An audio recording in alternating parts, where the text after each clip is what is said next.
Assalamualaikum warahmatullahi wabarakatuh. Selamat siang menjelang sore teman-teman semua.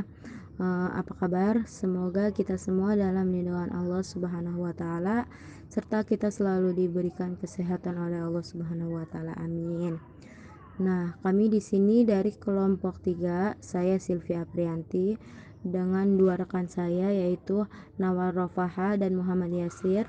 Kami di sini akan menjelaskan tentang usaha kami atau bisnis kami di bidang fashion. Nah, untuk visi dan misinya insya Allah akan dipresentasikan oleh Nawal Rofaha. Bismillahirrahmanirrahim, saya Naul Rofahah. Yang pertama akan saya bahas adalah visi dari perusahaan kami, yaitu menjadi brand fashion terbaik tahun 2025 versi majalah Herworld. Majalah Herworld sendiri adalah majalah fashion yang biasanya update tentang tren fashion masa kini dan memberi penghargaan kepada perusahaan fashion atau brand fashion setiap musim trennya. Yang kedua, untuk mencapai keberhasilan visi perusahaan kami, maka di misi perusahaan kami itu ada 3. Yang pertama, quality, atau mengutamakan kepuasan pelanggan dengan memberikan 100% kualitas kain terbaik. Yang kedua, itu originality, atau menjadi perusahaan fashion dan mode yang terkenal dengan originalitasnya.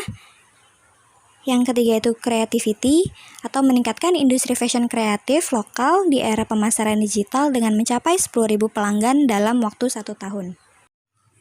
Yang ketiga yaitu proker perusahaan kami, ada 3 juga yang menunjang 3 misi perusahaan kami juga. Yang pertama, sesuai dengan misi kita yang pertama yaitu quality, proker yang pertama itu memasok barang dari produsen kain yang terpilih yang sudah diseleksi berdasarkan kualitas kainnya, dan menyediakan juga sistem refund atau pelanggan untuk pelanggan bila kualitas kainnya tidak sesuai. Proker kita yang kedua sesuai dengan misi kita yang kedua juga, yaitu melakukan branding dengan mengikuti berbagai pagelaran fashion seperti Jakarta Fashion Week, Insert Fashion Week, Wardah Fashion Week.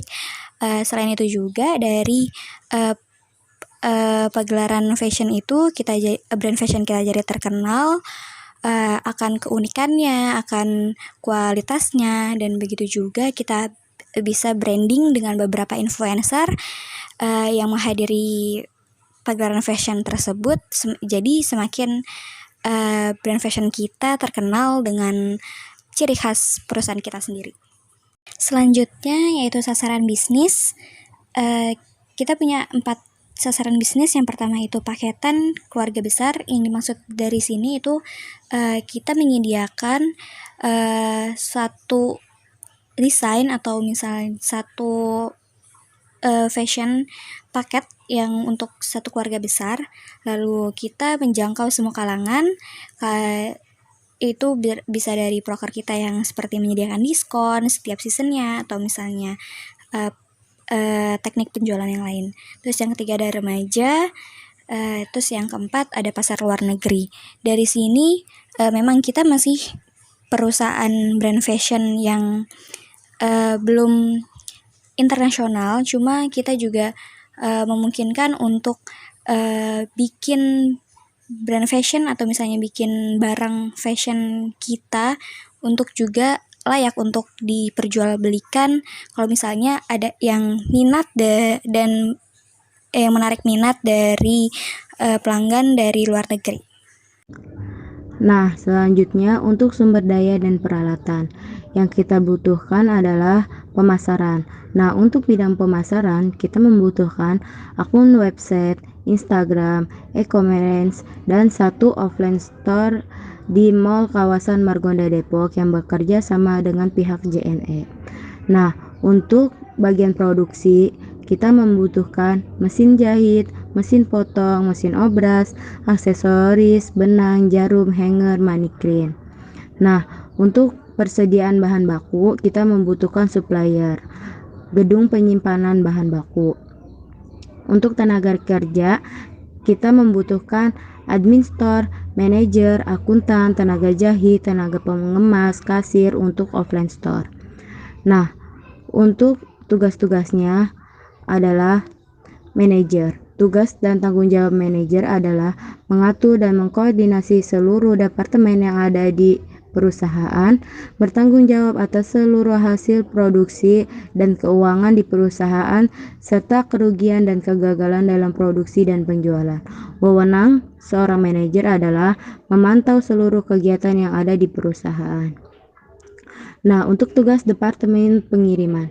Departemen Pengiriman bertugas untuk membuat surat jalan, mendata barang yang akan dikirim ke konsumen, bertanggung jawab atas faktur yang dikirim untuk konsumen, memeriksa barang yang akan dikirim, bertanggung jawab atas kondisi barang dan packaging barang.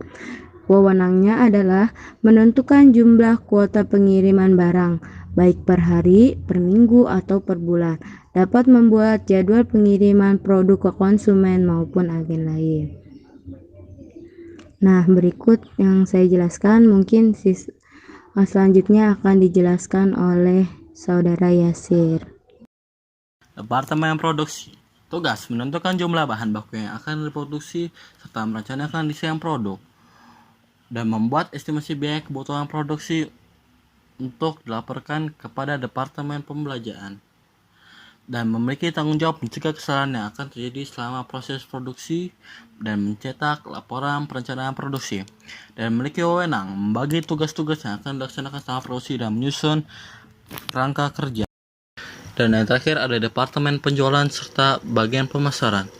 Bagian pemasaran memiliki tugas memasarkan produk perusahaan kepada pelanggan dan membuat desain promosi produk semenarik mungkin sehingga dapat dilirik oleh pelanggan, serta membuat proposal target penjualan kepada perusahaan.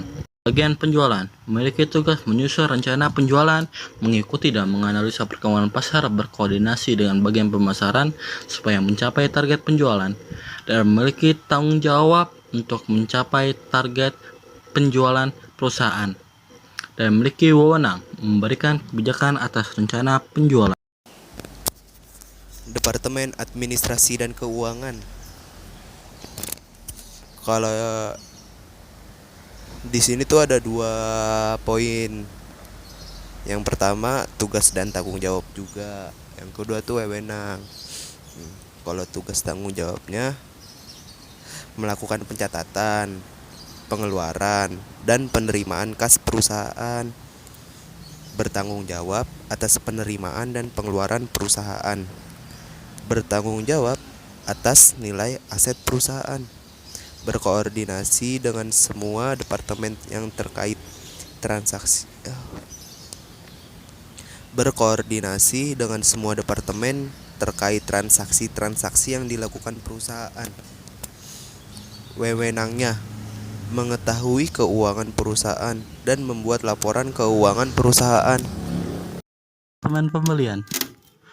Tugas menjalin hubungan yang baik dengan para pemasok sehingga dapat memperlancar jalannya perusahaan, serta mencatat kebutuhan yang dibutuhkan oleh tim produksi untuk memperlancar jalannya produksi, serta bertanggung jawab mencatat faktur pembelian dan dilaporkan kepada bagian administrasi dan keuangan.